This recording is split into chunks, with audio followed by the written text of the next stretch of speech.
You know, an awakening to sobriety is really something, man. I got the feeling I never knew how to because I never tried, man. It was a new experience. One I wanted to miss but could not escape without dying. And I started remembering what I left behind, who and what I traded. There I was, kicking an empty 16-ounce tall boy down the road with nothing else in my hands. And they said, "What you doing, buddy?" I said, "Moving, man." And I realized what life was like for me with no God at all of any kind, running on my best thinking. And I was just unhappy with the way God was doing stuff still. You know what? He was doing stuff still before. When I got sober, he was still doing stuff the same way. I still didn't like it. But I got to face it. And I started to see the real problem, man. I believed, all right, but I woke up to the world the way it was before I started getting loaded full time, man. Well, change, even good change, was scary for me. You know, who was going to replace my happy hour friends, letting me buy them round after round, huh?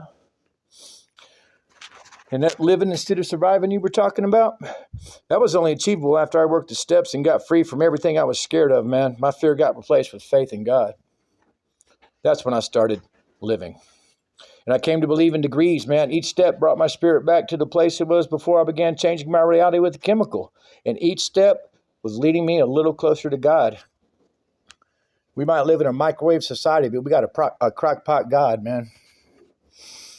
You know, if there was a drive-through to a breakthrough, I'd go to it. But there's not. You know, telling my sponsor my fifth step was gut-wrenching. I made tough amends that could have jailed me. But God showed up when I made him and did the right thing. And risked that. It's a leap of faith, and it's a big one. 5 and 9 got big payoffs, man. Big. And I got to do them. And, you know, I stayed sober and finally dealt with what he did to my mom. I got back to my real problem. Where my spirituality got its full set. What he did to a great Christian woman. You know, my first week sober, man, I saw her in a dream and she was unbelievably happy.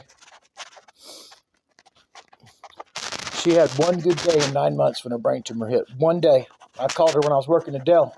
She answered the phone. She said, "Hello, son." And I could tell she was there.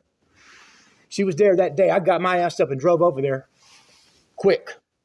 Made sure I get to go talk to her now. Because she knows. She can remember my name now. And she had one good day. And that "hello, son" that she said on the phone that got me out of there. 2 weeks sober, I was walking in HEB, man. This little boy just stood up in his cart and he just looked at me when I walked by and he goes, "Hello, sir." And I started crying in the middle of HEB, man. See, God shows up in little things like that when I'm paying attention. And he got my biggest resentment towards him over with first. And, you know, I wish I could get an accurate concept of his true power all at once, but the end result was, after all, 12 steps. You know, doing these things, you know, on that page 87 where it says "pause when agitated," my sponsor, being a Bible thumper, said, "You know, John, there's a little thing in the Bible about this lady was about to get stoned to death. And this crazy guy in there that walked on water started drawing in the sand with his finger. He paused. And he said, 'Let he who is without sin cast the first stone.'" And he made it clear to me. And I started letting people be themselves without crucifying them right after that, man.